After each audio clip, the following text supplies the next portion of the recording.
Non, non. Serviteur, serviteur. On est les serviteurs de Dieu.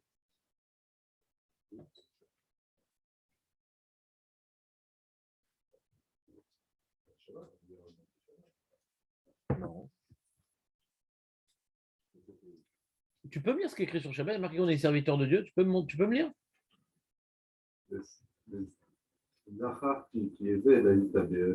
Voilà.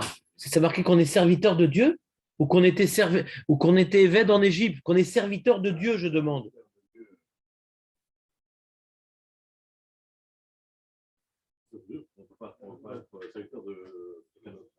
Vas-y, dis-moi le cas précis. Voilà, c'est la seule mitzvah. La seule mitzvah de la Torah. La seule mitzvah de la Torah où la Torah nous dit qu'on appartient à Kadosh Baruch Hu, qu'on est ses Avadim, c'est que si maintenant on a un esclave juif chez nous, ou il y a un esclave juif chez le Ger Toshav, arrivé au Yovel, ouais, eh ben on se doit de le libérer ou on se doit de le racheter. C'est la seule mitzvah. Il y a marqué Avadai M.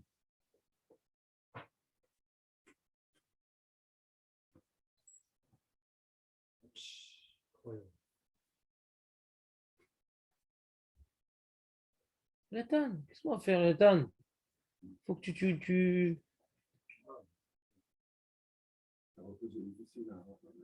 La quoi, là? Reprise.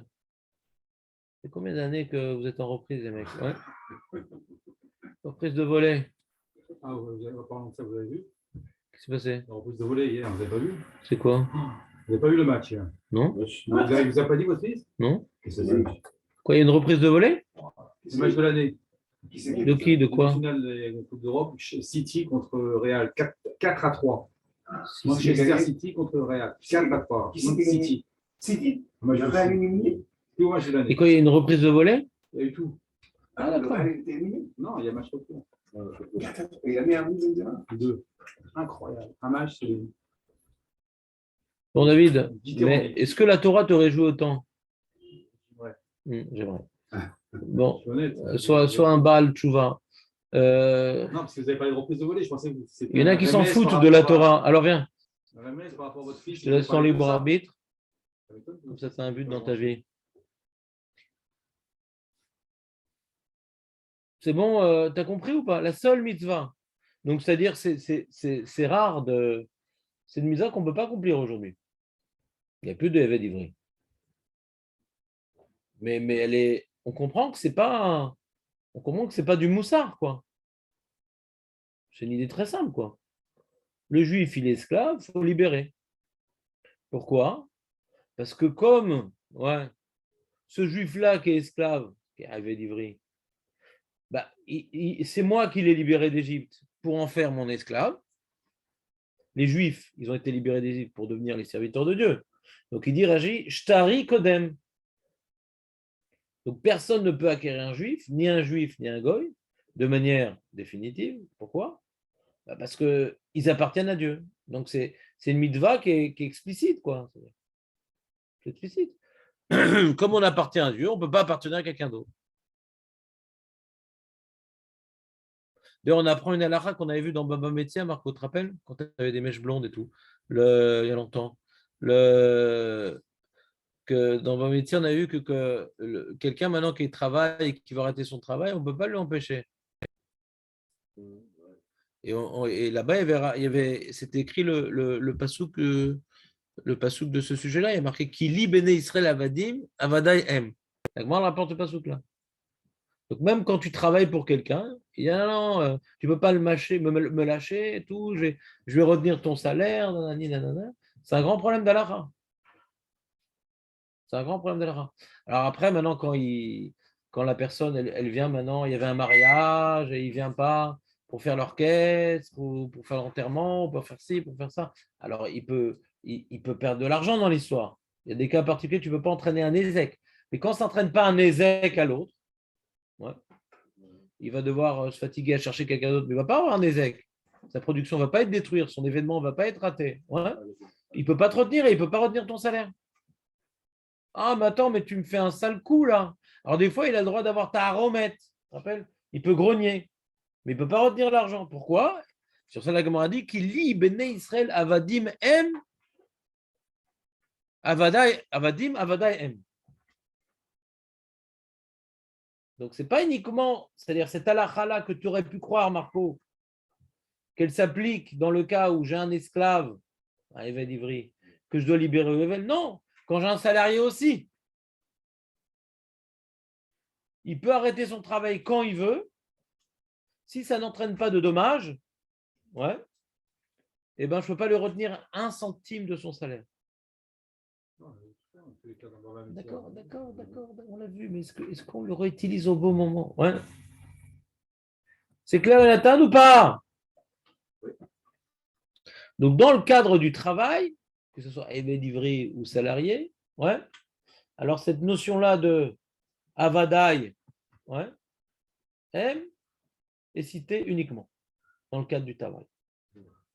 On ne peut appartenir à quelqu'un de Baruch, ni à un autre juif, ni à un Gertosha, ni à un patron. C'est bon? Quand maintenant on nous rappelle qu'on était guérim en Égypte, ça c'est un autre problème. Guérim en Égypte, ça veut pas dire qu'on appartient à Dieu. Ça n'a strictement rien à voir, Marco. Compte sur nous-mêmes, celui qui aurait dit une chose pareille. Hein?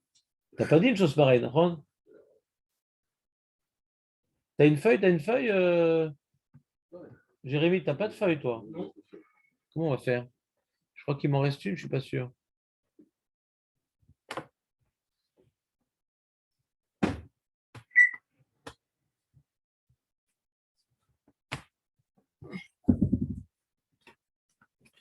Ah, t'as de la chance. Enfin, de la chance ou pas, t'as de la chance d'avoir la feuille. Je sais pas si c'est une chance d'avoir cette feuille, en tout cas. Si le projet, c'est d'avoir la feuille, t'as de la chance.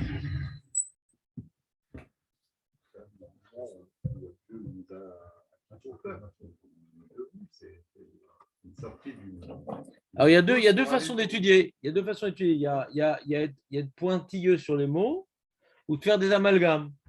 Si on veut être pointilleux sur les mots, ouais, la seule mitzvah qui est écrite qu'on est les serviteurs d'Akadosh Baruch Hu, c'est la mitzvah qui nous impose de libérer le Haeved Ivri Ovel, de racheter le Haeved au Gertoshav, et la Gemara, elle élargit le champ d'application de ne pas retenir le salaire du salarié qui décide momentanément, ouais, sans prévenir, d'arrêter son travail, sans que cela, bien entendu, occasionne des dommages.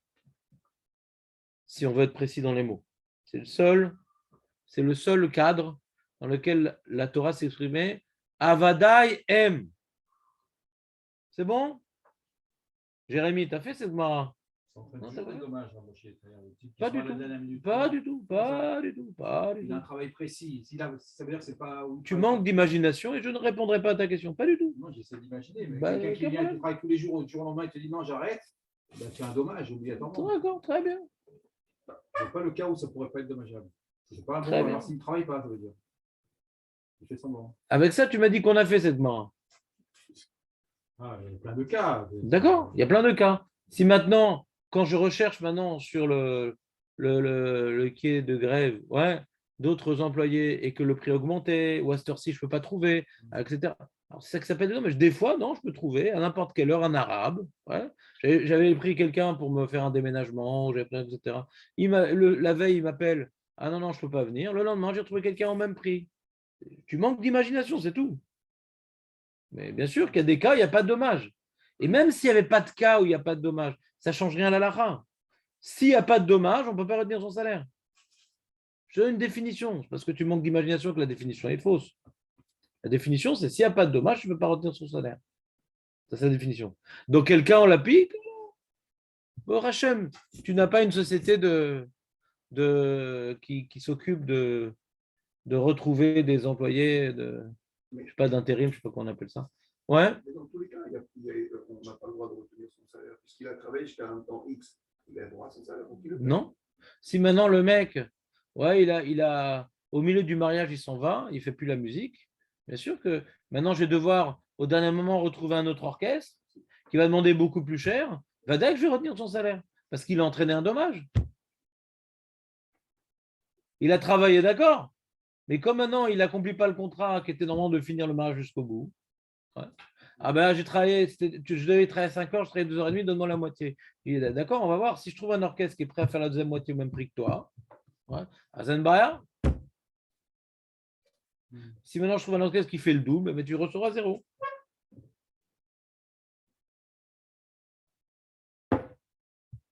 Et si je trouve un orchestre qui fait moins cher, tu ne recevras pas plus. Eh ben, t'as à remettre. Tu vas grogner. Tu ne peux pas le tuer. Dans certains pays, on tue pour moins que ça. Mais toi, tu ne peux pas le tuer. Qu'est-ce que tu vas faire? Non, payer, non. On a appris ça. C'est bien, ça nous fait réviser un peu le judaïsme. On a appris, on ne peut jamais faire payer un salarié quoi que ce soit. On peut juste retenir son salaire. Oui, on est obligé de payer, c'est 2 sorties à fait. Comment? On est obligé de payer les 2 sorties à fait. Si j'ai réussi à trouver un autre orchestre ouais, qui est au même prix, eh ben, il recevra exactement ce qui était prévu qu'il reçoive. Si je trouve pas d'orchestre. Il a fait 2 heures, et moi je trouve pas d'orchestre derrière. Ben, tant pis, Mina Shamaim. Mais tu n'as pas perdu d'argent. Tu as perdu le mariage. Ouais. Dédommagement, c'est ça. Parler du judaïsme ou quoi ou bien de Macron là? Ah, d'où tu sais? Vas-y, d'où c'est? Je suis en train de vous donner une définition. Vous voulez qu'on fasse un sujet sans la Gemara? Ouais. Alors qu'on l'étudie cette Gemara. En tout cas, conclusion qu'on avait étudiée dans la Gemara. On peut retenir ouais, uniquement le salaire du salarié et pas plus. Ouais. Et alors, est-ce que maintenant dans les shootim, il y a des cas particuliers? Il y a Dina des Matruta Dina et on va d'après les lois du pays. Je te parle de la Gemara. Il y a aussi les lois du Péri. Quand il y a un Minag à Medina, on s'applique au Minag à Medina. Mais je parle d'après la Gemara. Ouais. On retient l'argent qu'il devait recevoir, mais on ne peut pas lui demander de plus que ce qu'il pouvait recevoir. Juste, il va perdre ce qu'il a travaillé, mais on ne peut pas lui demander de payer. D'accord? Et il y a doigt à la tartona. Ce qu'on a vu dans la Mishnah, la Gemara. Maintenant, est-ce que vous voulez faire une autre conclusion? Vous avez le droit, mais pas ici. Faites ça au bistrot. Donc, ça, c'était Avadai M.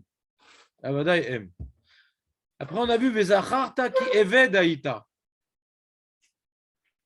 Même que, alors, Jonathan a interprété de ce verset, puisqu'il a marqué que tu étais serviteur. On est dans la deuxième page, Jérémy. On est en train de parler du Shabbat. Tu étais serviteur en terre d'Égypte et je t'ai sorti. Et l'Éternel, ton Dieu, et il t'a sorti, l'Éternel, ton Dieu, de là, d'une main forte et d'un bras.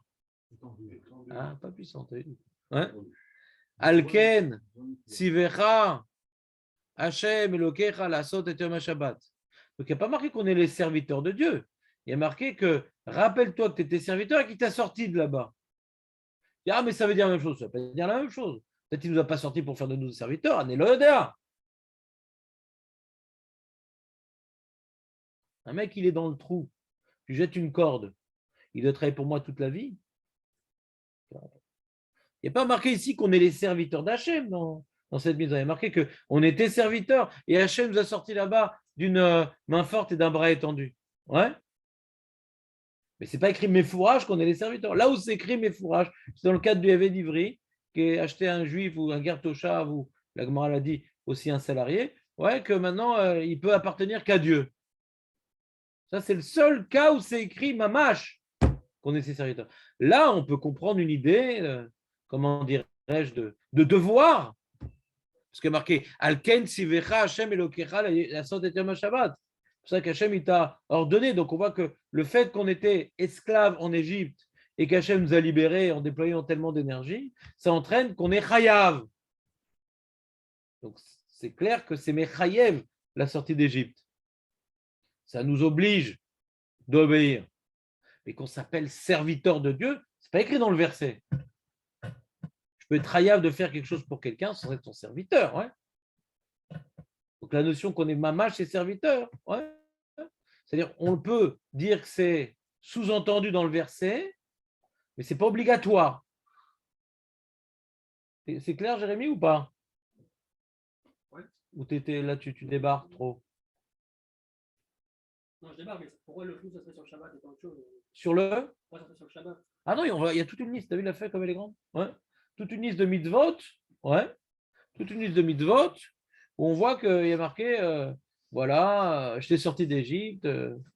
Rappelle-toi, je t'ai sorti d'Égypte. Plein de mitzvot. Il y a Ribit, il y a Mishkalot. Dans notre paracha, il y en a une. David. Non. Restons professionnels. Dans notre paracha, juste à Révi. C'est Yom Révi. C'est ça, Yom Révi, il faut bientôt faire le Révi. Il y a marqué comme ça, je vais te le lire, David, pour te. Vechi Yagur Ittecha. Ger Bartechem. Je l'ai dans la feuille d'ailleurs. Dans la feuille, il est. Je ne te dis pas. Il y a marqué. Voilà, la troisième page en haut. Non, non, non. Non, non. Alors, c'est quatrième page, parce qu'il n'est pas noté le mien. 1, 2, 3. Non, c'est troisième page. Pourquoi quatrième? Troisième en bas. Ah, chez vous, c'est en bas? Les tests. Ah ouais. Alors, c'est bizarre. Ma feuille, elle n'a pas la même. Attends, ma feuille, elle a pas la feuille. Chez moi, elle n'a pas la même disposition. J'en ai plus de feuilles, désolé. J'ai tout donné. Donc, donc on est Yutet, la Met Gimel, Vechi Yagur Itecha Ger Be'artechem Lotonu Oto, ça on connaît. On l'a étudié ensemble. Ouais. On l'a étudié il y a 2 jours. Lotonu Oto, c'est quoi Ona Advarim, Jonathan? Hein? Ça vaut la peine. La peine. Pourquoi ça s'appelle Onaa? C'est quoi le rapport entre Onaat Mamon et Onat Varim? C'est quoi Onat Mamon? C'est quoi Onat Mamon, l'alacha? De plus cher que le prix habituel. D'accord? Et on déprécie l'argent de l'autre. Et là, on déprécie son kavod. C'est-à-dire, ah, tu mangeais des crevettes et tout. C'est pour ça que tu es un peu rose au soleil. Alors, il dit que Ezrach, Mikem, Yelachem Agar, Agar Itrem. Il faut qu'il soit comme un citoyen, comme tout le monde, quoi, le guerre. Ah, mais quand même, il est tout noir. C'est pas grave, ça donne un peu du Benetton à l'ambiance. Ve'aftalo kamocha. Il faut l'aimer comme toi. Il y a une mitzvah d'aimer le guerre. Pas uniquement de ne pas le déprécier. Pas uniquement de ne pas lui faire souffrir. Il faut l'aimer aussi, Julien. Il faut aimer le guerre. Qui guérit miitem beret mitzraim. Ça, c'est la première notion qu'on a étudiée ensemble. Ouais. Il n'est pas marqué parce que Hachem nous a libérés d'Égypte. Il faut aimer le guerre parce que Hachem vous a libérés d'Égypte. Pas du tout. Il faut aimer le guerre parce que vous-même, vous avez connu une situation semblable, enfin vous-même, vos ancêtres ont connu une situation semblable d'être vu comme étant un extraterrestre, ne connaît pas tellement les habitudes, qui est différent, qui n'a pas de relation, qui n'a pas de piston. Donc, il faut l'aimer, le pauvre. Vous connaissez, c'est quoi cette situation-là? Voilà. L'autre asu avel bamishpat. Arrête, même aujourd'hui, c'est pas facile. L'autre asu avel bamishpat. Réseau? L'autre asu avel bamishpat. Moi, j'avais tous les réseaux sociaux quand j'ai fait mon alia. Moi? Des bras, tout le monde s'entraidait.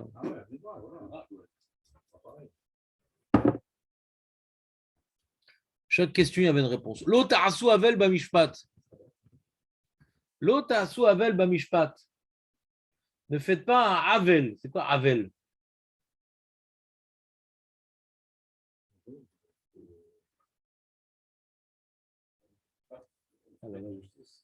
Ouais. C'est une notion d'injustice, avel. Ouais. Une notion de tordre. Ouais.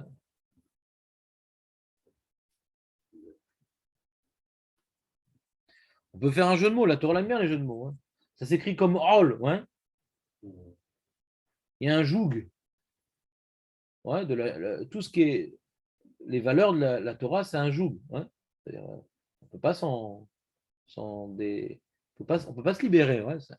La justice, c'est quelque chose qui qui nous impose un comportement systématique et incontournable. La justice, c'est incontournable. Tu décides maintenant de prendre sur toi la justice. Et le Havel, c'est. Tu tournes le Haol, quoi. C'est plus un Haol, tu fais ce que tu veux de la justice. Donc maintenant, quand on parle l'Otasu Havel Bamishpat, on aurait pu imaginer qu'on parle du Dayan. Et Bémet, au sujet des lois du Dayan, est marqué l'Otasu Havel Bamishpat. L'Otikar Shochad. On l'a vu la semaine dernière, non? On ne peut plus, on a vu ça. L'Otasu Havel Bamishpat, je l'ai vu dernièrement. Je crois que c'est pas dans C'est ici, c'est ici, c'est ici aussi. C'est ici aussi. Ouais. L'Otasu Havel Bamishpat écrit exactement les mêmes mots au sujet du Dayan. L'Otasu Havel Bamishpat. Il écrit exactement les mêmes mots au sujet du Dayan. L'Otasu Havel Bamishpat. Mais ici, il y a marqué Bamida, Bamishkal ou Bamesura. De quoi on parle, Julien? Dans les balances, non? Les balances. Tu dis, il ne faut pas être une balance? Ouais. Ouais, faut mettre les bons poids. Les poids. Ne pas fausser les poids. Mais Ozne Tzedek. Ouais, les balances, elles doivent être justes. Avne Tzedek, les poids doivent être justes. Efa Tzedek, les volumes. Ve'in Tzedek Yelachem. Ani Hashem Elokechem. Asher Otseti Etrem Eretz Yisraïm. Donc c'est pour répondre à la question de Jérémie. Écrit dans d'autres mitzvot. Ani Hashem Elokechem Asher Otseti Eretz Yisraïm. Écrit dans d'autres mitzvot.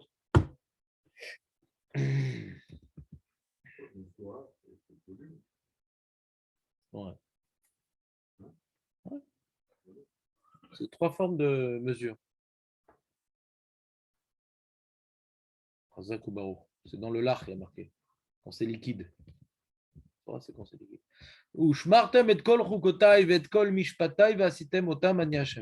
Et donc, vous devez garder toutes mes décrets, toutes mes lois et les faire.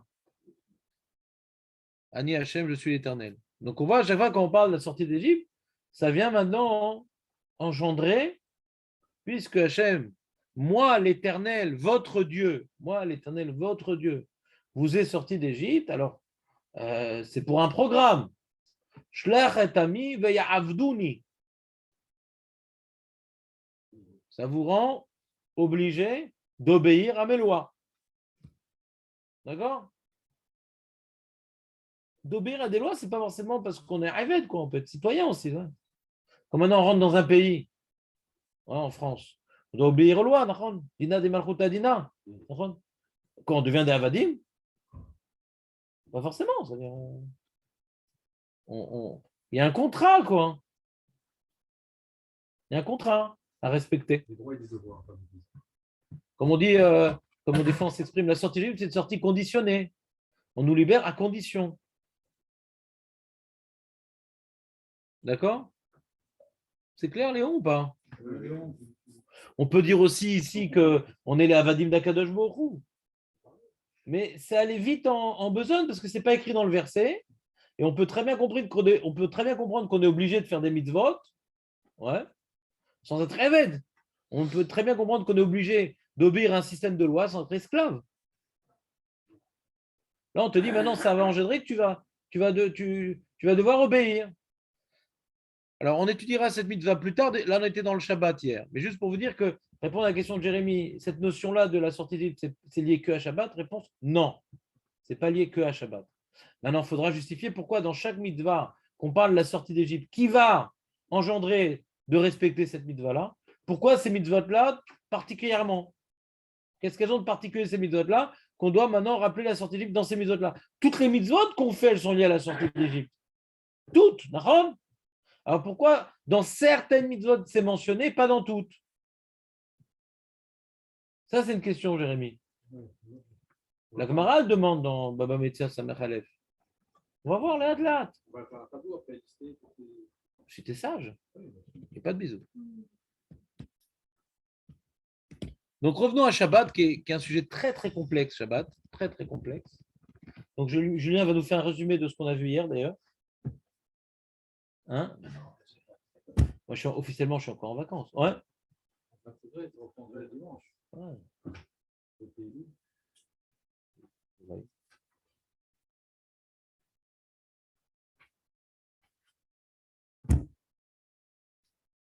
Moi, j'ai pas de patron.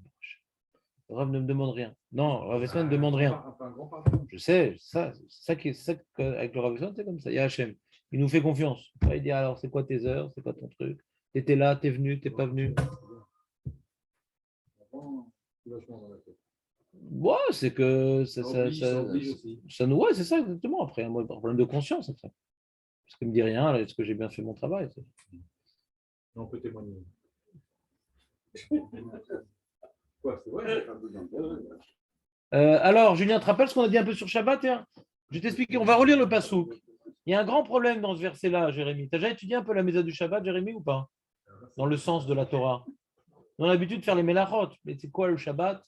Alors hier, on a évoqué Parashat Yitro hier, que je n'ai pas mis dans la feuille, à tort ou à raison, parce que je ne voulais pas faire un shur sur Shabbat, je veux faire un shur sur les Tzet Mitzrayim. Et c'est vrai que pour étudier Shabbat, on peut faire une comparaison. Il y a les premières fois que la Torah s'exprime dans les 10 commandements, et deuxième fois que la Torah s'exprime dans les 10 commandements. Ouais. La différence entre la première et la deuxième fois, c'est que la première fois, elle est avant la faute du Vaudor, la deuxième fois, on est après la faute du Vaudor. On est le jour où Moshe Rabbeinu va partir de ce monde-là et il vient léguer son témoignage, son héritage spirituel. Il vient léguer son héritage spirituel. Ouais, on est dans Sefer Dvarim, dans Parashat Vaïtranan. Et il dit, n'oubliez pas, etc., ce qui s'est passé, les 10 commandements. Et il rappelle les 10 commandements, mais en les réécrivant avec des nuances par rapport aux 10 commandements tels qu'ils ont été écrits dans Parashat Yitro. D'accord? Il y a des nuances. Une des grandes nuances se situe au niveau du Shabbat. Ouais. Il y a plusieurs nuances. Première nuance, dans Yitro, il y a marqué Zachor. Dans Vaïtranan, il y a marqué Shamor. Et deuxième nuance, après que le pasouk dans Yitro qui nous disait ne fais pas de melacha, ni toi, ni ton fils, ni ta fille, ni ton esclave, etc. Ouais. Alors ici, dans la liste, on rajoute d'autres personnes qui ne figuraient pas, d'autres animaux qui ne figuraient pas dans la liste. Déjà, elle est plus longue, la liste de personnes concernées par le respect du Shabbat, ici. Et on clôture dans Vaïtranan et clôturer cet interdit de ne pas faire de Melachot. Là-bas, dans Yitro, c'est clôturé. Ouais. Que 6 jours, j'ai créé le monde, le 7e jour, je me suis reposé. Ouais. Et puis, et c'est pour ça que j'ai, Alken, que j'ai béni ce jour-là et je l'ai sanctifié. Là-bas, on parle de la notion du Shabbat en valeur absolue. C'est vrai que la notion du Shabbat avant tout, c'est Zecher, les Maaseh Bereshit, avant tout. Quel rapport Shabbat et Mitzrayim? Aucun rapport. Dans le Pshat, a priori, aucun rapport. Alors, vous allez me rapporter des Midrashim, oui. Ouais. Mais dans le Pshat, aucun rapport, a priori. C'est une grande question. Quel rapport entre Shabbat et cette Mitzrayim? Shabbat, c'est Zecher, les Maaseh Bereshit. D'accord? Non, non, David. Un truc de folie. Oh là là. Vous allez sauter de la chaîne. Garde-le. Donc, on a Zecher les Maaseh Bereshit. Là, Pitom, on est au courant. Shabbat aussi, c'est Zecher les Mitzrayim. En quoi Shabbat et Zecher? C'est une grande question. Alors, le Passouk lui-même nous relie Shabbat à la sortie d'Égypte. Ouais. Chut, David. C'est qui m'a fait du Veyom Hashevi Shabbat Lashem Elokecha. On lit le Passouk. Veyom Hashevi Shabbat Lashem Elokecha. Donc le 7e jour, c'est une interruption, l'honneur de l'Éternel, ton Dieu. Lo tarase kol melacha, ne fait aucun acte créatif, productif, je sais pas, créatif. Ata ou vincha, toi, ton fils, ta fille, ton serviteur, ta servante, ton gros bétail, ton chamor, ton bœuf, ton chamor, et toutes les bêtes, et toutes tes bêtes, ou guerra, asher bisharecha, et ton. En général, c'est guerre toshav, asher bisharecha. Ça, c'est intéressant, Julien. Le guerre toshav aussi, on ne peut pas le faire travailler. On pourrait presque croire que c'est d'Oraïta. Les manias noirs. Non, parce que le but, c'est pas lui, c'est moi. Tu vois, les manias noirs, avdecha vamatecha kamocha. Les manias, afin que se repose ton serviteur et ta servante comme toi. On voit ici une notion d'égalité dans le repos. Ouais. Lui aussi, il peut se reposer. Lui aussi, il peut se reposer. Ouais. Vezacharta qui eved aïta.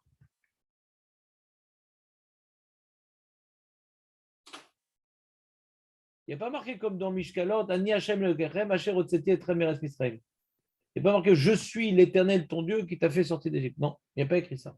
Ici, il y a marqué rappelle-toi et tu te rappelleras que esclave tu étais en terre d'Égypte et l'Éternel ton Dieu t'a fait sortir de là-bas d'une main forte et d'un bras. Alken Sivecha, c'est pour cela qu'il t'ordonne, l'Éternel ton Dieu, de faire le jour du Shabbat. Donc, pourquoi on doit faire le jour du Shabbat? Pas parce qu'il nous a sortis d'Égypte. Parce que rappelle-toi que tu es esclave et qu'il t'a sorti d'Égypte. Ce n'est pas exactement pareil. La formulation de la Torah n'est pas la même. Tu vois la nuance, Julien, ou pas? Il n'est pas marqué « Je suis l'Éternel ton Dieu qui t'a fait sortir d'Égypte », comme ce qu'on a vu au sujet des faux poids. Non, il est marqué « Rappelle-toi que tu étais esclave en Égypte, pas uniquement, et qui t'a fait sortir de là d'une main forte et d'un bras étendu. C'est pour cela qu'il t'ordonne de faire le Shabbat, le jour du Shabbat. » Donc on voit ici deux paramètres dans cette mitzvah du Shabbat. Premier paramètre, on nous dit de laisser reposer mon esclave et ma servante comme moi. Et rappelle-toi que tu étais toi-même esclave, mais que l'Éternel, ton Dieu, t'a fait sortir de là-bas en déployant beaucoup d'énergie. C'est pour ça qu'il t'a ordonné de faire le jour du Shabbat. Ça, c'est ce qui est écrit dans le passouk. Alors, qu'est-ce qu'on apprend de ce passouk-là? Qu'est-ce que tu aurais dit, toi, Jérémie? C'est quoi le lien entre Shabbat et ce rappel historique?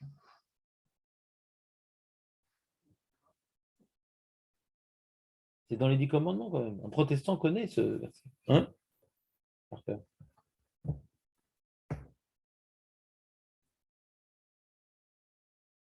Pourquoi c'est écrit uniquement dans Vaïtrana et pas dans Yitro? C'est une sheila. Pourquoi c'est écrit suite à Shamor et pas à Zachor? C'est une sheila. Donc on a ici un système d'équations, ouais, qu'on doit résoudre. On a l'équation du fait qu'il y a une répétition avec des différences. Et les différences, est-ce qu'elles sont liées les unes aux autres? Est-ce que parce qu'il y a marqué Shamor, on doit parler de ça particulièrement? Ça, c'est facile a priori. Ouais. Ça, on peut répondre que oui. Quand on dit rappelle-toi, Zachor et Yom Shabbat, rappelle-toi, de quoi on doit se rappeler? De l'essentiel de la commémoration du Shabbat, qui est Maaseh Bereshit. Par rapport au Zachor, ouais. Alors c'est marrant parce que, Julien, il y a une sorte de quelque chose de paradoxal.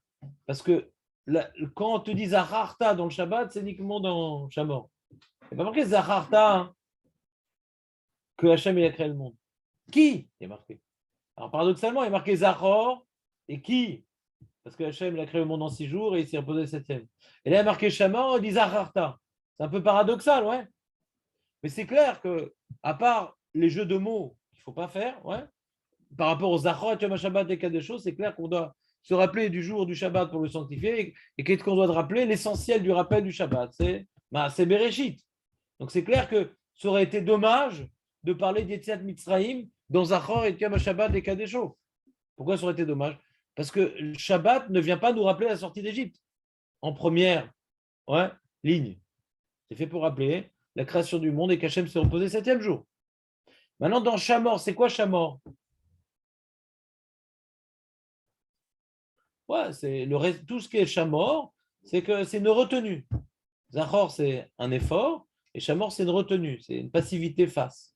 Alors, dans Shabbat, c'est une passivité au malachot. C'est pour ça que, puisqu'on est dans les melachot, alors, il y a plus d'informations dans les melachot.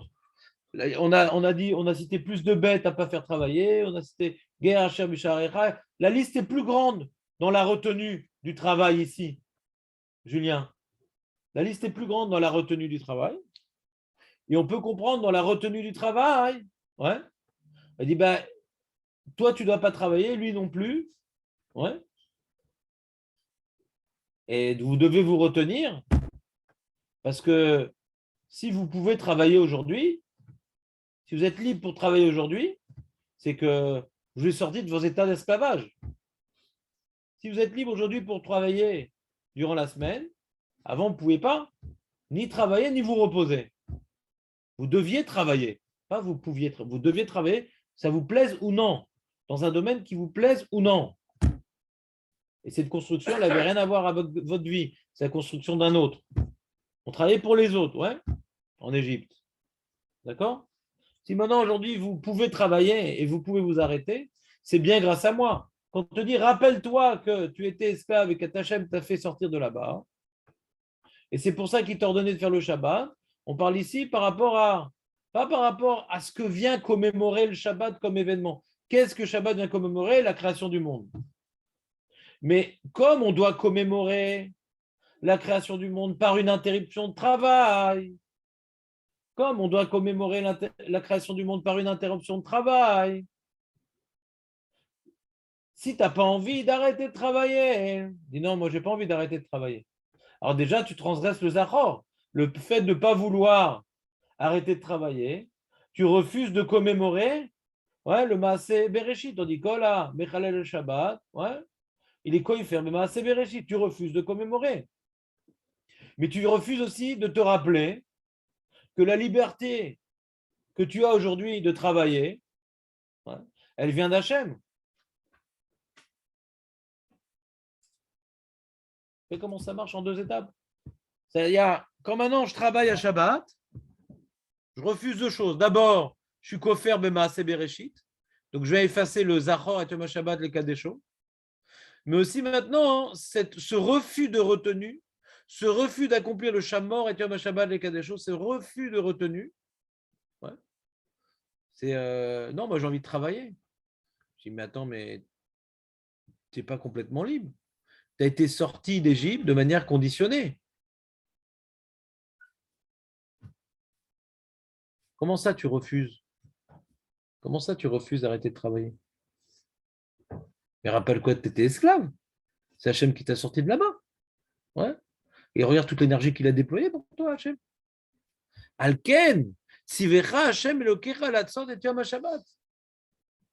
Dans Yitro, on apprend à quelle idée on se raccroche quand on fait Shabbat. Dans Yitro, on apprend Alken, j'ai sanctifié ce jour. J'ai béni ce jour Hachem midi et j'ai sanctifié ce jour. Donc dans Yitro, on appelle à quelle idée on se raccroche quand on fait Shabbat. Dans Vaetranan, la Torah nous dit qu'est-ce qui nous impose de respecter Shabbat? Qu'est-ce qui nous impose d'arrêter de travailler et d'arrêter de faire travailler? Pas qu'est-ce que Shabbat vient commémorer, mais qu'est-ce qui m'oblige de faire le Shabbat? Vous voyez la nuance ou pas?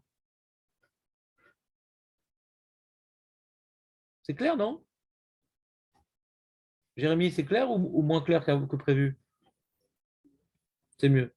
Ça reste flou à quel niveau?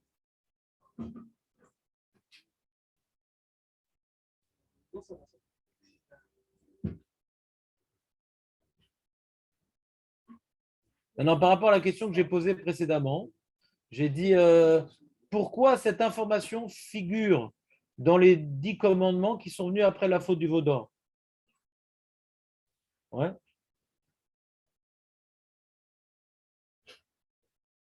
Les 10 commandements, on les a entendus qu'une fois.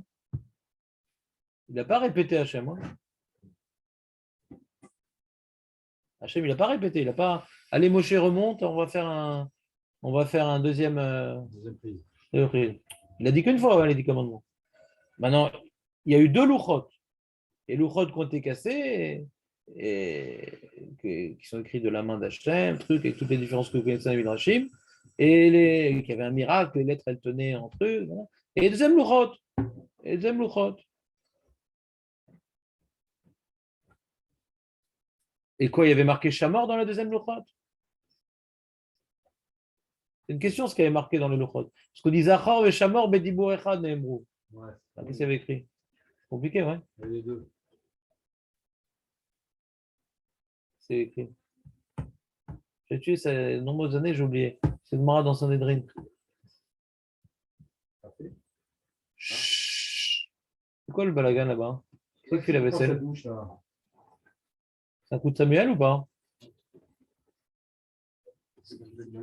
Il a pas de laver le confond.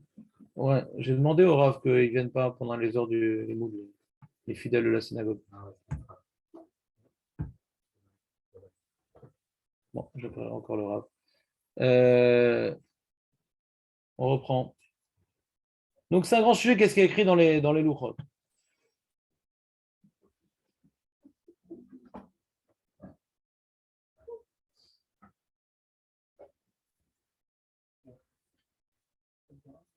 C'est un sujet qui n'est pas simple. Et moi, j'aimerais rester dans le sujet de la sortie d'Égypte qui est lié au Shabbat. J'aimerais qu'on ne se perde pas dans ce sujet. On a d'autres mitzvot à voir. Ouais. Donc, ce que je voulais vous dire, c'est que j'ai vu certains commentateurs qui nous expliquent que la manière que la Torah nous a transmis les 10 commandements, Hachem nous a transmis les 10 commandements dans Vaïtranan, correspond à la manière qu'il fallait retransmettre les 10 commandements après la faute du veau d'or. Après la faute du veau d'or, on a eu une régression morale. Ouais. On est venu quelque part briser un certain joug. On avait reçu un joug quand on est sorti d'Égypte. On était sorti d'Égypte pour servir Hachem à la Harazé. C'est ça le projet. Et quand on a fait le veau d'or, on a quelque part rompu le contrat. Il faut renouveler le contrat. D'accord? Mais ce qui devait maintenant être lié l'un à l'autre, sortie d'Égypte, don de la Torah, a été brisé. Il y a eu sortie d'Égypte, don de la Torah, veau d'or et rebelote. Ouais? Avec Yom Kippour et roulé. Ouais? Donc, quelque part, la connexion directe entre sortie d'Égypte et don de la Torah a été brisée d'une certaine manière. D'accord? D'ailleurs, c'était une des explications que je donnais. Pourquoi à Shavuot, ouais, on ne dit pas Zecher les Matan Torah, ni dans la Torah, ouais. Parce qu'en vérité, le Matan Torah, il a été un peu brisé. On a dû le recevoir à Yom Kippour le matin. La Torah, on l'a reçue à Yom Kippour. On ne l'a pas reçue à Shavuot, du coup. C'est un faux plan. Ah, bon, l'insurrection de l'Israël. Ça, c'est une question. Ça. Qu'est-ce qui est écrit dans les Louchot? C'est une question. Ouais. Mais maintenant, comment la Torah elle s'exprime? Ouais. La deuxième fois, c'est Moshe Rabbeinu s'exprime à une génération qui a fauté. Ouais. Dans les Louchot, il y a les deux notions qui sont contenues. D'accord? Quelque chose de miraculeux dans les Louchot, il y a les deux notions. Il y a Zachor, Veshamor, Bedibur Echad, Neemru. C'est-à-dire, ce qui est écrit dans Yitro et dans Vaïtranan, de toute façon, on n'a entendu que le Hanochi. D'accord? Nous, la majorité des Rishonim disent on n'a entendu que le Hanochi et le Lota Selecha, les deux premiers commandements, uniquement. Le reste, de toute façon, on n'a pas entendu. Ça tombe bien parce que Zachor, Veshamor, je ne sais pas comment on aurait pu entendre. Vous entendez ou pas ce que je dis? Nous, ce qu'on a entendu, de toute façon, c'est les deux premiers commandements qui sont écrits identiquement dans Yitro et Vaïtranan. Ouais. Donc, de toute façon, il y a eu, comme on dit, Shivim Panim la Torah dans les 10 commandements. Ouais. Il y a différents messages, l'un dans l'autre. Maintenant, il y a un message de, comment dirais-je, de Géoula et un message de Galout dans les 10 commandements, d'une certaine manière. Vous comprenez ce que je veux dire? C'est-à-dire que Yitro, c'est le message de on n'a pas encore fauté. D'accord? Mais ce message, il était déjà prononcé par Hachem, les deux messages, ils étaient déjà préexistants. Mais quand maintenant la Torah, elle en a fait deux messages distincts et qui sont audibles, parce qu'ils sont distincts, le premier message qu'Hachem dit, c'était inaudible, parce que c'est deux messages de deux niveaux différents qui ont été dits au même moment. Donc c'est inaudible. Ouais. Mais après, la Torah, quand on les a séparés en deux, ça correspond à deux schémas différents. Un schéma de avant la faute et un schéma de après la faute. Et après la faute, je comprends que quand quelqu'un maintenant, il n'a pas été digne de confiance, on lui a dit, voilà, je suis sorti d'Égypte pour ci, pour ça, très très bien, ça a bien se passer. Ça s'est mal passé. On lui rappelle, mais tu sais pas pourquoi tu dois faire Shabbat, toi? Quand quelqu'un maintenant, pourquoi un employé, on lui rappelle le contrat? Dans quel cadre on rappelle le contrat à un employé? C'est comme maintenant, il ne vient pas à l'heure, quand il fait pas. Comme maintenant, un employé fait tout comme. On ne lui montre pas la feuille du contrat. Quand est-ce qu'on sort la feuille du contrat? Quand l'employé il commence à faire des siennes. Vous comprenez ou pas? Quand est-ce qu'on sort la Ktuva? Quand il y a un divorce. D'accord? Alors là, il n'y a pas de divorce, vraiment, mais il y a une mise en garde. On est avant le divorce. Shalom. Il n'y a pas de divorce avec Hachem. Il y a une mise en garde. Alors, on dit voilà, attends. Donc, dans Yitro, on dit voilà, je vais donner Shabbat, le Srout et tout. C'est vous qui allez maintenant perpétuer la notion de Maaseh Bereshit et pas les Goyim. Ouais. Yeshli Matana Bebet Gnaza, et j'ai un cadeau particulier pour le Ham Israël, ouais, qui aurait pu être donné au monde entier. Non, je donne qu'à vous, il n'y a que vous qui êtes capables de commémorer un repos, de pouvoir vivre dans l'inactivité, de pouvoir s'épanouir. Le gars, il a besoin de travailler. Vous pouvez vous épanouir. Donc, ça, c'est dans Yitro. Ouais. Vous allez vous reposer comme moi. Et là, après la faute, bon, ben, rappelle-toi que tu étais serviteur, tu dois faire Shabbat, mon ami. Et même si, à la limite, tu vas faire Shabbat et tout, mais c'est compliqué de faire Shabbat. Et le commerce, bon, je vais faire travailler, je vais m'arranger. Non, c'est Vera la sotte et Yom Shabbat. Il n'y a pas marqué l'ishmor. C'est manière, c'est l'expression de faire le jour du Shabbat. C'est manière cette expression. La sotte et Yom Shabbat. Pas l'ishmor. Quand tu dis l'ishmor, ça te concerne à toi. La sotte, il faut que le jour du Shabbat, on sente que c'est un jour de Shabbat. Ni toi, ni les autres, ni tes bêtes, personne ne travaille. Tu dois maintenant être à l'origine de l'interruption totale d'activité de toute personne qui est liée à toi. C'est ça faire le jour du Shabbat. Vous me suivez? Quel rapport? On parle de Shabbat. On parle de Shabbat, quel rapport? On parle de Bossélion, quel rapport? Ah! Pour la Torah, c'est écrit dans la Torah, c'est écrit la Torah. Je te parle de la Torah. Moi, j'aime même parler de la Torah. La Torah m'a appris à étudier la Torah. Ouais, alors, voilà. Sur l'écran, on fait comme ça. Ouais, on ferme l'application. Il n'y a pas de référence à Shavuot. Si tu n'écoutes pas ce que je dis, je parle de la Torah. Ah, d'accord. Je parle de la Torah. C'est important la Torah. C'est important la Torah. Non, c'est pas important l'Amida. C'est pas important. Non. Celui qui me même niveau l'Amida et la Torah, c'est un apikoros. Ouais, c'est pas important. Ça a une importance, mais c'est pas. Si maintenant Shavuot c'est tranquillement Matan Torah, la Torah aurait dû en parler. C'est pas shoot. Ouais, c'est pas shoot. Ni la Torah n'a donné une date au don de la Torah. On ne sait pas quand est-ce qu'on a reçu la Torah. Ouais, c'est pour ça qu'il y a une marquette, c'est le 6 ou le 7. Ouais. Et ni la date de Shavuot correspond à une date non plus, parce que c'est un gros problème, puisque ça peut tomber le 5, le 6 ou le 7. Ouais. Et ni la Torah nous dit « Rappelle-toi que je t'ai donné la Torah en ce jour ». Non. Donc c'est une question. La question, elle est connue. Alors, si tu ne veux pas avoir question du non, je préfère le Sidour que la Torah, mais elle existe la question. On ne peut pas l'effacer la question. En tout cas, ce n'est pas ça le sujet maintenant de parler de Shavuot. Maintenant, on est en train de parler du Shabbat. Ouais. Que Shabbat, en quoi il est lié à la sortie d'Égypte? En vrai, il est plus lié à comment dirais-je, notre sortie de notre état d'esclavage. Parce que quand tu dis rappelle-toi la sortie d'Égypte, on pourrait dire rappelle-toi des miracles qu'il y a eu là-bas, par exemple. Ouais. Rappelle-toi que c'est sorti d'Égypte. Ani Hashem el Gav Sherotzeti Israël. Ouais. Est-ce que ça veut dire qu'on appartient à Dieu? Non, rappelle-toi ce que j'ai fait pour toi, par exemple. Mais là, on dit rappelle-toi que tu étais esclave.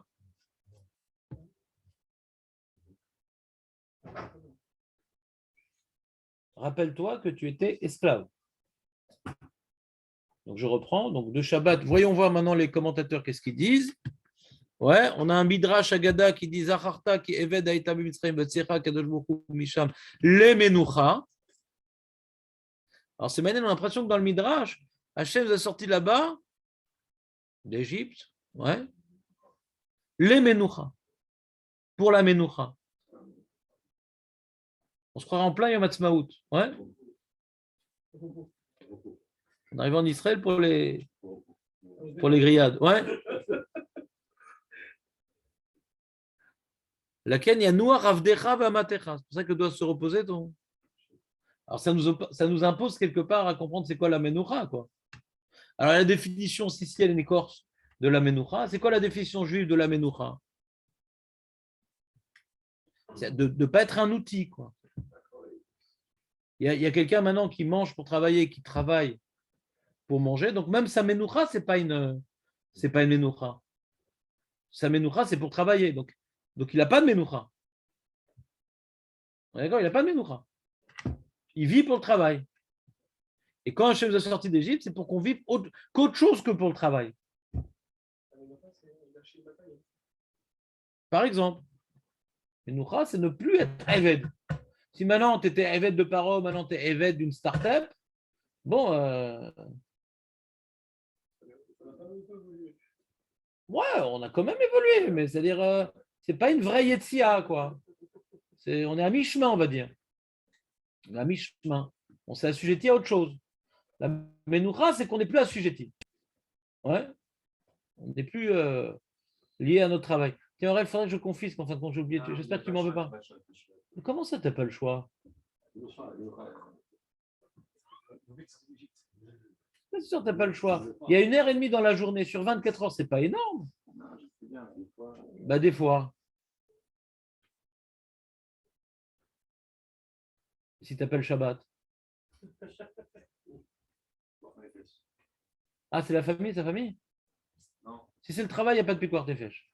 Ah non, les gens ils comptent sur moi, il est avec une fuite, de l'eau qui coule, truc, le mec il arrive, je suis obligé de lui répondre pour lui dire de. Tu as le droit d'être aux toilettes? On ne peut pas répondre tout le temps au téléphone? Pendant 1h30. Eh ben, après les matzot, mon ami, c'est des aventures très, très regrettables. Tu as le droit d'être occupé. Ça, c'est connu. Je vous rappelle juste une notion. Adam qui a moud BOL. Quand quelqu'un est tué, il est mort. L'onim, ça. Il y a l'heure qui s'est fixée. Tu as cette Torah Techa Keva, mais l'art Techa. Il faut que les personnes apprennent. Et de toute façon, c'est pas besoin de ça. Hein. Même dans le cadre du travail. Il y a des moments où on ne peut pas me joindre, même dans le cadre du travail. Même dans le cadre du travail, il ne faut pas être un frère. Donc, à plus forte raison que la Torah. À moins qu'il y ait un contrat. Tu es obligé de répondre, même la nuit, même Shabbat, etc. C'est ça ton métier d'être intérim, des trucs. C'est-à-dire, mais sinon. Excuse-moi, Aurel, je dis ça pour tout le monde et pour moi-même. C'est pas pour moi, c'est pas pour gagner de l'argent, c'est pour un. Non, je ne parle pas d'argent, non. Je parle de se libérer d'un rôle. Al tikra charout et la cherout. C'est ce qu'on est en train de parler. C'est exactement ce qu'on est en train de parler. C'est qu'on est sorti d'Égypte pour la menoucha, pour ne plus avoir un rôle de avoda. On a parlé dans le cadre du salarié qui peut quitter son travail, ouais, s'il le veut. Et c'est la notion du Shabbat. On doit générer une atmosphère du Shabbat. La sod est un Shabbat que ni moi je travaille, ni même les autres. Ouais, ni même les autres, personne ne doit travailler. Parce que si maintenant je ne travaille pas, mais je fais travailler un autre, on est d'accord, Julien, que quand je fais travailler un Eved, j'ai transgressé sur la vera de l'Ifnever Tutan Mirshon. J'ai annulé la mitzvah de Torah. D'accord. Mais est-ce que maintenant je suis Rav Karet? Non. Pas Rav Karet. Je ne vais pas transgresser Shabbat. Donc il y a ici un passou qui vient au sujet de cette mitzvah. Je ne suis pas Rav Karet dans ce passou-là quand je fais travailler. Mais pour dire que quand tu le fais travailler, à part le problème classique, général de le faire travailler, de lui faire une avéra, de lui faire manger du cochon, il y a toutes sortes d'avérotes que je ne peux pas faire à quelqu'un. Là, ça fait que je détruis le Yom HaShabbat. Ce n'est pas comme les autres avérotes. Tu comprends le chidouche ici? Pour faire le Yom HaShabbat, il faut que personne qui est lié à moi travaille. Maintenant, mais dans toute l'avérote, Rav, je n'ai pas le droit de faire fauter un autre. Tu as raison. Mais ici, ça fait que tu ne respectes pas Shabbat d'une certaine manière. Dans le ciel, on dira, tu n'as pas respecté Shabbat. Ça ne veut pas que tu es Chayav Karet, mais tu n'as pas respecté. Lo asita Yom HaShabbat. Yom HaShabbat, ouais, c'est de autant moi que lui peut se reposer. Parce que c'est un jour de repos, et je peux vous dire de manière psychologique, ouais. Quand maintenant je travaille, là je suis au Beth Midrash, et que j'ai des employés qui travaillent, ouais, je ne suis pas tranquille. D'accord, je ne suis pas tranquille. Je sais que le commerce, il marche, ouais. Qu'on peut m'appeler. Je suis pas en menoucha, ouais. Il y a un travail. Je ne dis pas que c'est impossible. Hein. On peut arriver à se déconnecter de son travail. On peut arriver à se déconnecter du Shabbat. Mais comme maintenant, on travaille pour moi, alors je ne suis pas complètement déconnecté. Alors, Shabbat, ni on peut travailler pour moi. Ouais. Chachamim nous a institué même que le goy ne peut pas travailler pour moi. D'accord. Mais en plus, je ne peux même pas faire des projets de travail. Ça, c'est des rabbanan, ouais. Parce que la Torah, elle interdit des melachot pour être avkad, etc. Mais ils apprennent ça de l'Emania noir. Manienne. Tous ces trucs-là des rabbanan, de ne pas faire de projet, ouais, et de ne pas parler de manière chol, et de ne pas parler de choses chol, et de ne pas s'habiller comme en chol. L'Emania noir, il faut se déconnecter du chol. Ils apprennent ça de l'Emania noir. Tu te déconnectes. Si tu fais travailler les autres, tu n'es pas déconnecté du chol. Vous me suivez ou pas? C'est une totale déconnexion.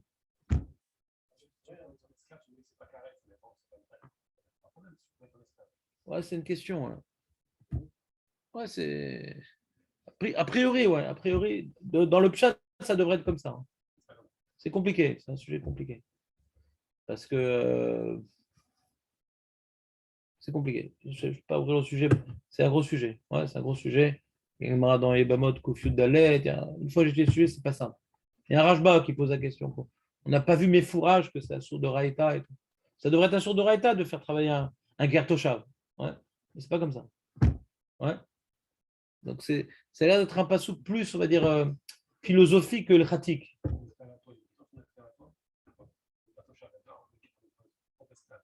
Alors moi, j'ai une halakha générale de ne pas le faire travailler parce que lui, il doit respecter Shabbat, le Evet Kenani. On ne parle pas du Evet Kenani, ouais. Mais ça n'a pas rajouté un lave ici. Ouais. Ce passouk-là, il n'est pas venu m'apprendre ce que tu cherchais au début, des halachot. Il est lié à l'esprit du Shabbat. Le mania noir qui est devenu plus un inyan des rabbanan que de Raïta. Il est plus lié on est plus dans l'esprit du Shabbat que dans les halachot carrés du Shabbat. Mais je ne peux pas te dire pourquoi. Ouais. Encore une fois, j'ai beaucoup étudié sur le Shabbat, j'ai même écrit un petit livre sur le Shabbat, etc. Je ne veux pas tomber dans ça. C'est un sujet compliqué. Ouais. Ce qui m'intéresse ici, c'est de voir les mitzvot qui mentionnent les choses qui sont liées à la sortie d'Égypte, pourquoi celle-là et pas d'autres. Ouais. Alors on peut comprendre. Pourquoi celle-là et pas d'autres, on peut comprendre. Première explication du Midrash, ouais, que tout le but de la sortie d'Égypte, c'est pour faire de nous des hommes, ouais, qui ne sont plus des outils, qui ne sont plus des objets. Ouais. Quand est-ce que j'existe pour moi-même? À Shabbat. Je n'existe pas pour la société. Ouais. Quand tu travailles, souvent, la plupart des cas, en général, quand on travaille pour la société. Ouais. On ne travaille pas pour nous. Sauf que maintenant, la société nous rémunère. Alors, il a choisi ce domaine d'activité. C'est rare qu'on ne travaille pas pour soi, en vérité. On travaille pour la société, mais on est rémunéré. Alors, on a besoin de manger, donc on est obligé de travailler pour la société. Ouais. Alors, toi, tu vends des appartements, lui, il va produire des objets comme ça, lui, il va être un intermédiaire dans une autre. Non, pour que la société, elle fonctionne. Ouais. Et Shabbat, on est déconnecté. On n'est que pour nous-mêmes. Comme si tu veux que je fasse un parallèle un peu délicat et difficile. Ouais. Un parallèle délicat et difficile. Hachem, en vérité, quand il a créé le monde pendant 6 jours, il a travaillé pour nous. Ouais.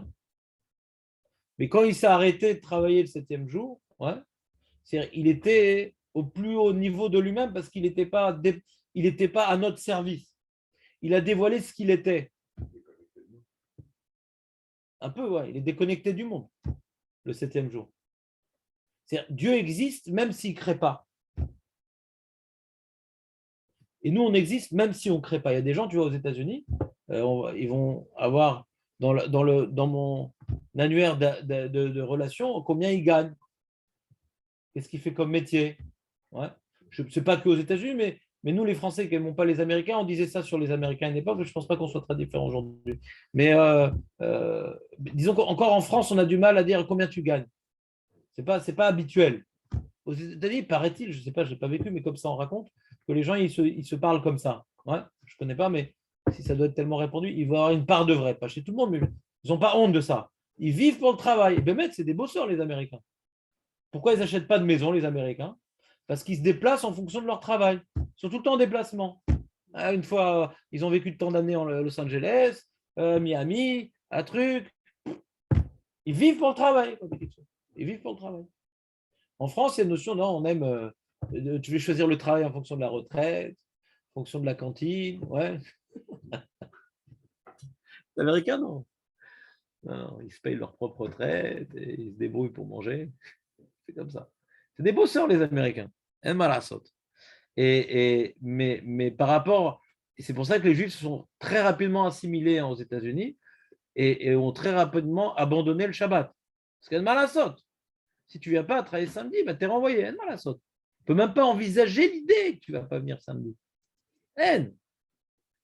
Zéro tolérance. Zéro. Le travail, c'est Kadosh. Kodesh, Kodashim. C'est-à-dire, leur croyance en Dieu, elle est sur le dollar. In God we trust, c'est sur le dollar. C'est Kodesh, Kodashim, l'argent.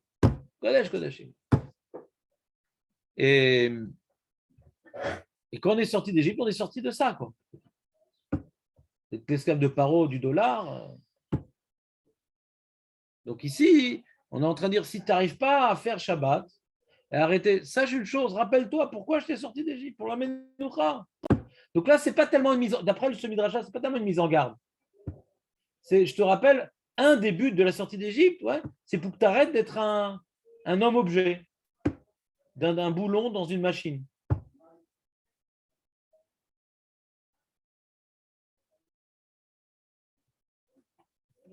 Merci, Jonathan. Non, ça ne vous gêne pas, mais moi j'ai un gros problème de Kéché Vérikou, ce n'est pas de votre faute. J'en ai souffert toute mon enfance et je continue.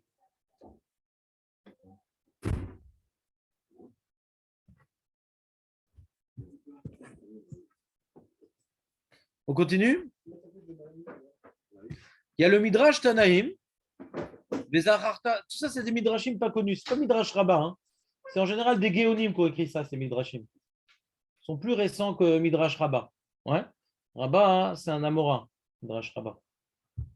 Mais là, c'est des Midrashim moins connus. Vezacharta qui est Vedaïta, Zachor ma siti lecha. Alors là, c'est une notion moins philosophique qu'on a dit précédemment. Qu'est-ce qu'on a dit précédemment? On a dit le but de la sortie d'Égypte, c'est la Ménoucha. Donc je vais sortir pour être libre d'un certain joug matériel. Donc je te demande de faire Shabbat, parce que c'est le but de la sortie d'Égypte. Première explication. Deuxième explication, c'est pas le but de la sortie d'Égypte, c'est regarde, on va le lire. Zachor ma siti lecha ma pirakti mimcha ma italti alecha ou pirakti mimcha. Rappelle-toi ce que j'ai fait pour toi, de quoi je t'ai extirpé et qu'est-ce que je t'ai mis en échange. Hachem nous a enlevé un certain jour, il nous en a mis un autre sur les épaules. D'accord? Il y a marqué pirakti mimcha, je t'ai extirpé de vaimreru et rayem. On était dans la grande souffrance en Égypte. Je t'ai enlevé de toi cette souffrance-là. Italti alecha, qu'est-ce que j'ai mis sur toi? Zachor et yom Shabbat. Mais la met chez Nehemra, Shabbat av zechet el Mitzrayim. C'est manienne. C'est-à-dire, il dit, on était en Égypte dans la souffrance. Ouais. Alors, tu aurais pu dire, qu'est-ce que je veux dire à la place? Ben, la souffrance de prier, la souffrance. On échange un joug contre un joug. Ouais. Accepte le lourd joug de, je sais pas, du Beth Amikdash, le lourd joug de respecter, je sais pas quoi. Non, non. Je t'ai enlevé la souffrance pour te donner le Shabbat. C'est sympa quand même. Mais même si c'est sympa, ça reste un joug le Shabbat. Et surtout pour un Américain, quoi. C'est-à-dire, nous, aujourd'hui, regardez, il y a des philosophes qui disent que le plus grand chidouche de la Torah, ils ne connaissent pas la Torah, mais le plus grand chidouche, je vais dire, des 10 commandements, c'est le Shabbat. C'est-à-dire, aucune civilisation n'avait un jour de repos. Ça n'existait pas les jours de repos. Ça n'existait pas. Quoi? Je t'entends pas bien? Ouais, c'est pire encore, je vais vite. Mais encore, ils vont te dire la jachère, le truc, ouais, faire reposer la terre. Ils vont encore donner une explication. Mais là, il faut bosser. Il faut bosser, c'est pas sûr. Chez les Japonais, les personnes âgées, ils les font mourir. Toute personne qui ne peut pas participer à l'effort, ouais, de la construction de la société n'a plus de droit d'exister. Ah oui, ils les envoient dans les montagnes. Mourir les vieux japonais. Exactement. Il arrive pile au bon endroit en plus. Donc, Mais il est dur ce midrash avec prévient les béné Israël, j'ai un cadeau pour eux, etc. ça c'est intéressant ce que tu dis. C'est-à-dire, dans la Gada de Pessar, que je ne vous ai pas redonné cette année, j'essaie de développer cette notion-là. Que d'une part, on se rappelle qu'on est sorti d'Égypte, qu'on a été libéré à condition d'être serviteur d'Akadosh Baruch Hu. Mais d'autre part, on se rappelle que ce que Hachem nous a mis sur la tête, ouais, c'est par amour. Et c'est l'image du père, quoi. Le père qui impose à son fils de ne pas cracher, de ne pas voler, de ne pas frapper. De pas... Ouais. Il le fait parce que et quand le fils n'obéit pas, il se fait punir. Non. Mais il se fait punir, il lui coupe le bras, ils lui font passer un tracteur sur la main quand il vole. Non, c'est-à-dire, il va dire non, il va essayer d'adapter un message pour que l'enfant puisse comprendre et qu'il intègre et que ça fasse partie de lui. Alors c'est pareil, le joug. Le père, il donne un joug à son fils, on est d'accord, hein. C'est un vrai joug qu'on donne à nos enfants. Ouais, une discipline, tu te brosses les dents, tu te laves, tu dois dire merci, tu dois dire bonjour, c'est un joug, quoi. On est en train de lui mettre sur la tronche un joug. Est-ce que c'est un joug pour l'éclater ou c'est un joug pour le construire? Alors pareil, le joug du Shabbat, c'est pour nous construire, ça nous construit véritablement. C'est le seul jour dans la semaine où on se construit vraiment. Au niveau familial, au niveau individuel, hein. Un jour où véritablement on s'arrête pour réfléchir. Par exemple, aujourd'hui, on est en pleine avodazara des réseaux sociaux, du iPhone, du truc. Tu ne peux pas écouter. À une époque, Aurel, il n'y avait pas de téléphone, donc tu étais obligé de rester 1 heure et demie à étudier la Torah sans t'interrompre. Ça n'existait pas. On ne pouvait pas me joindre. Impossible de me joindre. J'ai dans mon emploi du temps, j'ai un moment où je me suis fixé, elle m'a la saute, on ne peut pas me joindre. Elle m'a la saute. Donc l'invention du téléphone, c'est l'invention d'une certaine avdout, ouais. On ne peut pas se choisir des moments, on ne peut pas se choisir des personnes. J'ai envie d'être avec cette personne-là. Ouais. Non, il y a une personne qui t'appelle, il se mêle à cette réunion-là. Ouais. C'est une vraie avdoute, quoi. C'est une avdoute sociale, qu'on n'est jamais libre. Sauf Shabbat. Et au début que c'était sorti le téléphone, je me rappelle, il y avait une émission genre Bernard Pivot, je ne sais pas quoi, et d'un genre des mecs intellectuels. Genre. Et on dit, qu'est-ce que vous pensez du téléphone portable? Demandez à un chien ce qu'il pense de sa laisse. C'est utile la laisse parce qu'il peut se perdre le chien, mais sauf il est en laisse. Ouais. Donc globalement, au début on se moquait. Tu te rappelles, il y avait les Japonais qui étaient. Je ne me rappelle pas, c'est vrai, moi, peut-être vous êtes moins jeune que moi. Au début, tu te rappelles quand c'était. On se moquait, tu as vu, les Japonais, ils ne sont pas libres, ils sont tout le temps avec leur téléphone, etc. Et Shabbat, Baruch Hashem. Quoi? Ouais, c'est fini. Donc, tu comprends, Shabbat, cette notion de liberté? Grâce à Hachem, il a créé le téléphone portable pour qu'on prenne conscience de la liberté du Shabbat, peut-être. Peut-être. Peut-être. Moi, j'ai un rave, il n'a toujours pas de téléphone portable. Rav Samuel, il n'a toujours pas de téléphone portable. Avosi n'a pas de téléphone. Pendant des années, il n'avait pas. Est-ce qu'aujourd'hui, il a craqué? Je ne sais pas. Ouais, mais je sais que ça faisait bien 10 ans que les téléphones portables existaient, il n'avait toujours pas. Est-ce que maintenant, il a dû craquer par rapport à sa femme, ses enfants, ni l'OEDA? Mais il y en a qui luttent contre ça. Et comment ils s'en sortent? Ils ne meurent pas plus jeunes. Hein. Ils ne meurent pas plus de faim. Et c'est pas possible.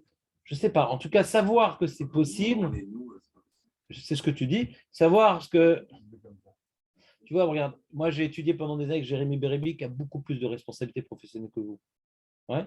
Il était en pleine faillite d'un projet où il gagnait 200 000 euros par mois. D'accord. Il n'a jamais interrompu un moment de l'Imout Torah avec moi. Il n'a jamais manqué un rendez-vous. Et c'était des grandes responsabilités parce qu'il a reçu 1 million d'investissements d'euros, d'investisseurs de tous les côtés, et son nom était mis en question. Ouais. Donc, c'est un choix. La Menoucha est un choix difficile. Toute la société, elle est là, elle se bat contre ce choix-là. La société en permanence. Tu dépends de la société, tu dépends de tes clients, tu dépends de ton renom, tu dépends de ton truc. Ouais. Est-ce que maintenant tu t'imposes la liberté qu'Hachem a voulu nous donner ou pas? C'est un choix. La notion du Shabbat, on dit Zachot tous les jours de la semaine. Pourquoi tous les jours de la semaine? Alors Shammai, c'était en choisissant une bête. Il y en a qui disent, comme on accomplisse cette méthode de Zachot Shabbat tous les jours de la semaine, comment dirais-je, en disant Yom Rishon, Yom Sheni, c'est Yom Rishon et Shabbat. Il y a différentes opinions comment on accomplit le Zachor et Yom HaShabbat, les Kadeshot, tous les jours de la semaine. Mais pourquoi il faut se rappeler des Shabbats? Parce que c'est la notion de liberté qui doit aussi avoir des répercussions dans la semaine. Un homme qui n'est pas libre dans la semaine, il va même tellement être assujetti qu'arrivé au jour du Shabbat, il va déborder de 10 minutes. Parce qu'il est dans une inertie qui ne le contrôle pas. Celui qui a un contrôle de sa vie, il reçoit Shabbat avant l'heure.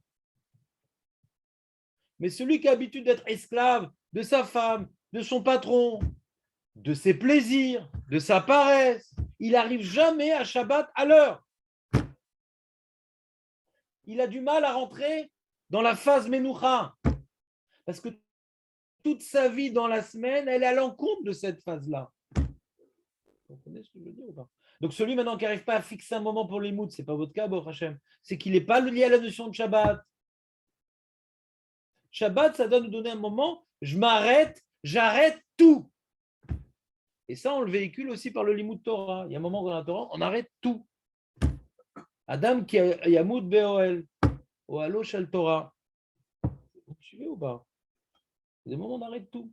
Le mec, il est sous la repas, son téléphone, il sonne, il répond. Encore un peu ou pas? La Kala va perdre le fil.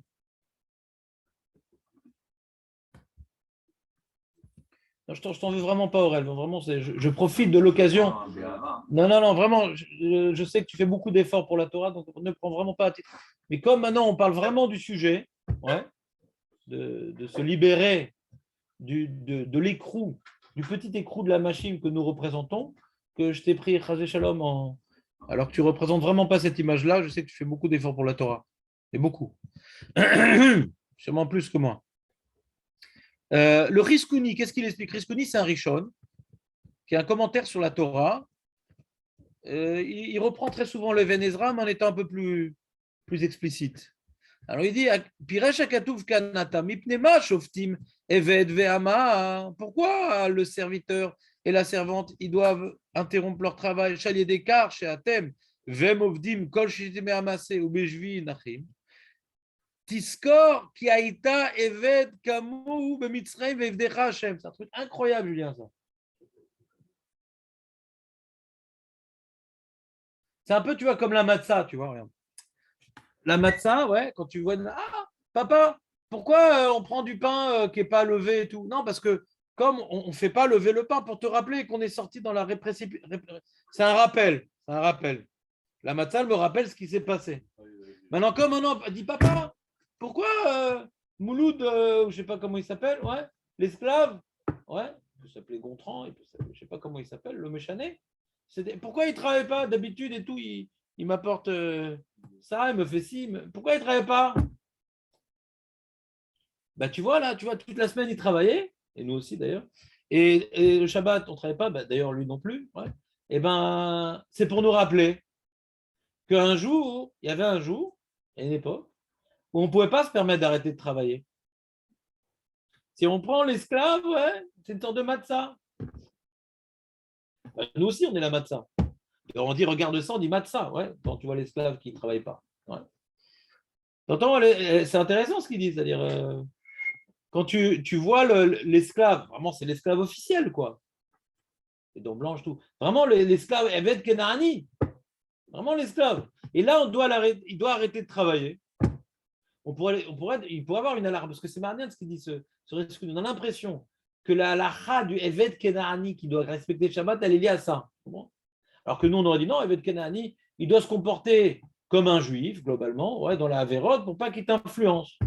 Ouais. Et de ce risque, on a l'impression, d'accord. Quoi? C'est ça, ouais. Mais si, peut-être ça m'explique pourquoi il est à moitié juif. C'est-à-dire, ici, on veut lui donner même Shabbat. Shabbat, quel rapport avec Shabbat? C'est pas le peuple élu. Peut-être tu aurais pu tout faire. De ne pas manger cachère, de toutes ces avérotes qui pourraient m'influencer. Mais là, c'est un évêque qui travaille. On aurait pu faire une différence. C'est un évêque qui travaille, il est là pour ça quand même. Non. Il faut qu'il s'arrête de travailler. Parce que quand tu vois un évêque qui s'arrête de travailler, tu te rappelles que toi aussi, tu étais un évêque et Hachem t'a fait arrêter de travailler.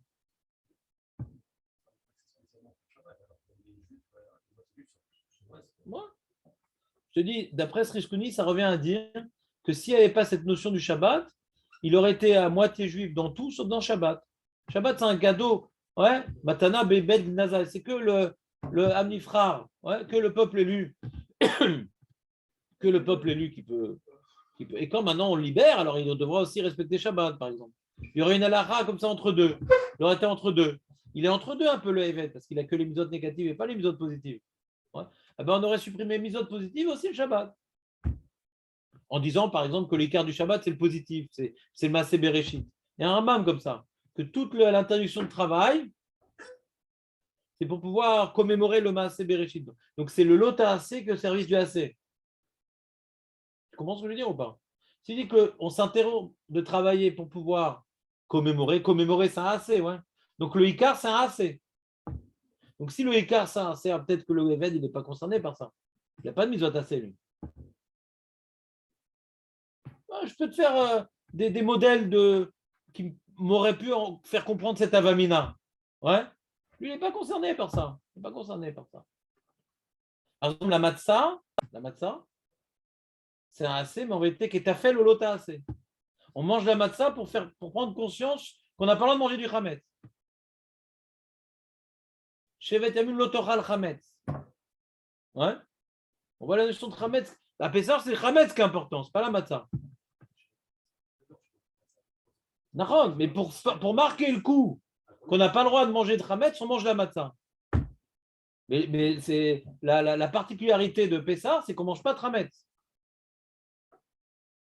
Parce qu'on a le droit de manger on n'est pas obligé de manger de la matzah pendant 7 jours. Mais on te fait manger le premier jour de la matzah, ouais, pour que l'objet anti-chametz soit présent à mes yeux. Ouais. Mais le Icar de Pessah, ouais, c'est de ne pas faire du pain levé. Parce que le temps n'a pas. Bon, c'est un sujet, mais dans les psukim, on l'a déjà étudié une fois ce sujet. Les psukim, on voit que le chametz, c'est la base du problème. D'ailleurs, celui qui ne mange pas la matzah, il n'est pas chav karet. Comme celui qui ne fait pas la brit mila ou celui qui ne fait pas le korban pessah. Celui qui ne fait pas le korban pessah, il est chav karet. Celui qui ne mange pas de la matzah, il n'est pas chav karet. Par contre, celui qui mange du chametz, il est chav karet. Donc, on voit que le plus important, c'est chametz ou matzah? Chametz. Tu vois que les trois karet se trouvent à. Les trois carettes se trouvent à Pessah. On a celui qui ne mange pas le korban Pessah, il est chayav karet, c'est misot assez. Celui qui ne fait pas la brit mila, il est chayav karet. Et on ne peut pas manger le korban Pessah si on n'a pas fait la brit mila. Donc la brit mila est présente à Pessah, quelque part. C'est celui qui n'a pas fait la mila, même parce qu'il a une maladie ou qu'il a un problème de coagulation du sang, eh ben, il ne peut pas manger le korban Pessah. Donc c'est intimement lié à Pessah. Donc les deux seuls mitzvot positifs sur lesquels il est chayav karet, c'est à Pessah. Et troisième karet, c'est chametz, pas la matzah. On aurait pu dire aussi encore une autre mitzvot positive. Ceux qui ne mangent pas de la matzah et chav karet, ça aurait été possible, comme le korban Pessah. Parce qu'au moment où on mange le korban Pessah, on mange la matzah. On aurait pu avoir deux karet. Ouais, non, là-bas c'est chametz. Et sur le korban Pessah, il y a marqué l'otochal alav chametz. On voit que c'est chametz le problème. Et la matzah, elle symbolise qu'on ne mange pas de chametz. Donc tu as des fois, quand tu as maintenant un AC, un lot AC, qu'est-ce qui vient protéger l'autre? Est-ce que c'est le AC et le lot AC permet de mettre en avant le AC ou l'inverse? Est-ce que le AC met en avant le lot AC? Vous me suivez ou pas? C'est clair ce que je dis là, Jérémy, ou pas? Je t'ai perdu. Il faut toujours réfléchir, c'est quoi le écart? Toujours le AC, le lot AC, ça vient renforcer. Mais qu'est-ce qui vient renforcer quoi? Dans Shabbat, il y en a beaucoup qui expliquent le écart du Shabbat. C'est Maaseh Bereshit, ouais. Maaseh Bereshit, ouais, c'est un AC, c'est se rappeler de quelque chose.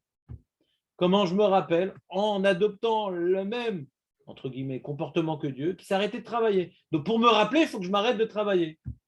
Il y a un peu le même problème à Yom Tov aussi. Yom Tov, ouais. Pourquoi on n'a pas le droit de travailler à Yom Tov?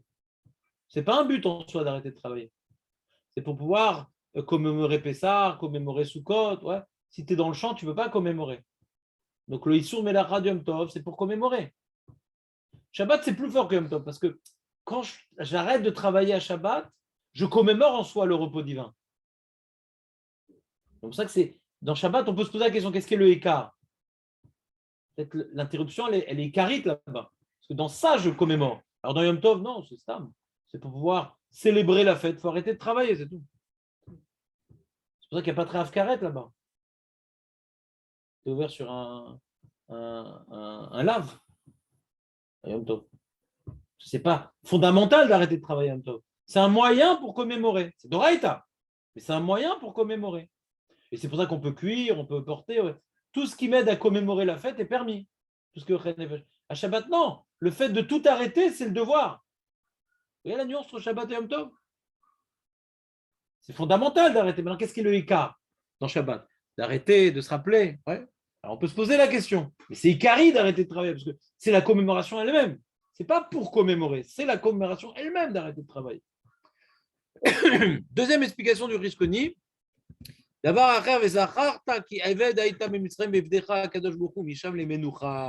qu'on a vu dans le Midrash Agada.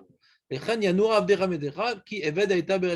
on a deux explications dans le Risconi. Première explication, le fait de voir l'esclave arrêter de travailler et toi-même te rappelle, c'est pas chou, d'après cette explication, cette histoire-là, c'est complètement Zecher l'Yitzhak Mitzrayim. Ça n'a aucun rapport avec Shabbat, quoi, en vérité. On utilise Shabbat pour faire un Zecher l'Yitzhak Mitzrayim. Shabbat, qui est un jour de repos, me rappelle, en voyant mon esclave qui se repose, me rappelle que je ne suis plus un esclave. Deuxième explication, puisqu'Hachem t'a sorti d'Égypte pour te libérer, toi aussi, tu dois en faire de même et laisser tes esclaves se reposer. Ce n'est pas pour me rappeler d'un événement, c'est pour m'imposer de les laisser se reposer. Première explication, le fait de les voir se laisser se reposer me rappelle que moi aussi, je suis sorti d'Égypte. Deuxième explication, pour me forcer à respecter cette loi-là, de les laisser se reposer, rappelle-toi que toi-même, tu es esclave et qu'Hachem t'a libéré, donc toi aussi, libère-les. Ce n'est pas du tout dans le même sens. Vous voyez la nuance entre les deux explications ou pas? Première explication, c'est uniquement une commémoration ancestrale pour me rappeler de mon état d'esclave, que je ne suis plus esclave. Ah, l'esclave, lui aussi, il ne travaille pas. Ben, moi aussi, un jour, j'étais esclave et je ne travaille plus. Ouais. Bon. Et deuxième explication, qui est une sorte de mise en garde, laisse-le se reposer. Ce n'est pas une idée, c'est laisse-le se reposer. Laisse-le faire son Shabbat. Pourquoi? Parce que toi aussi, tu étais esclave et je t'ai laissé te reposer. C'est nous. Vous voyez pas la nuance?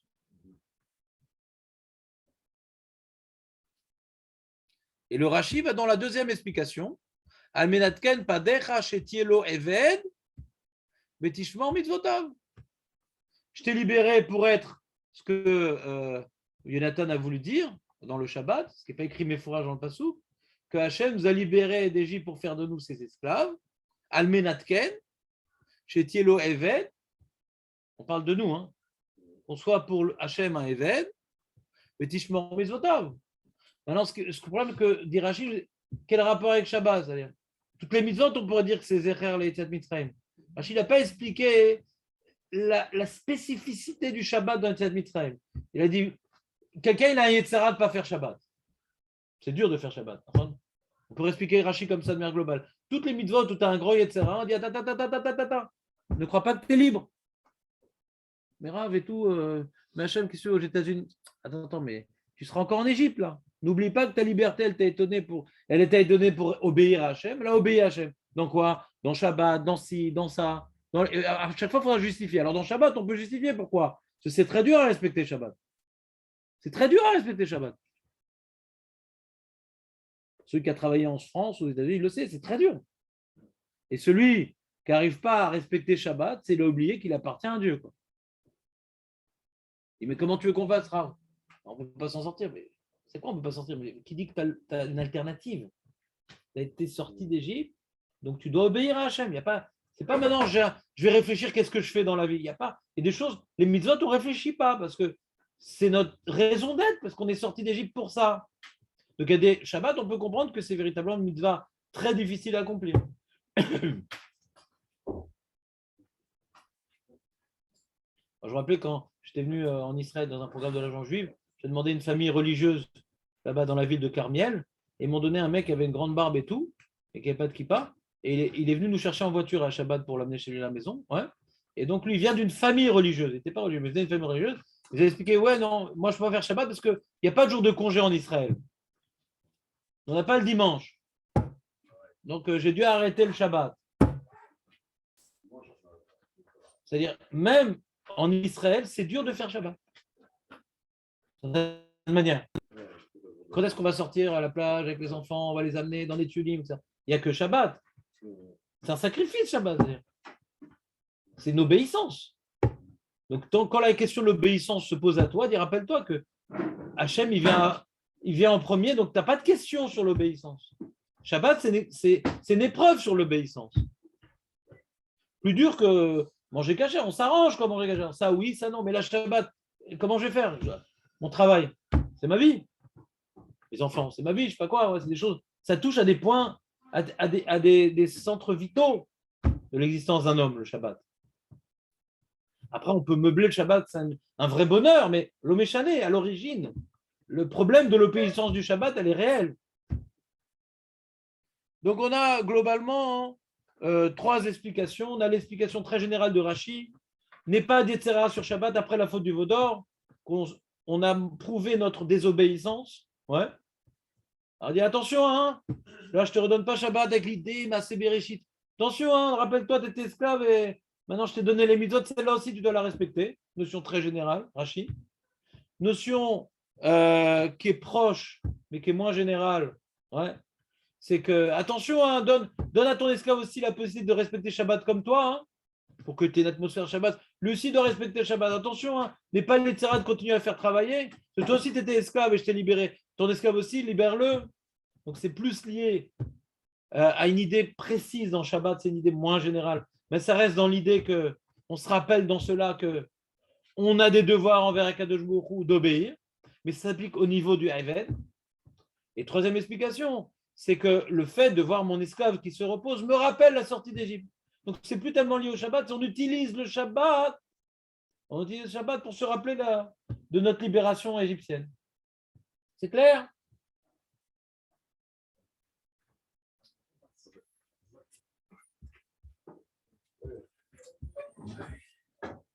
Tu me résumeras ces 3 points, Jonathan?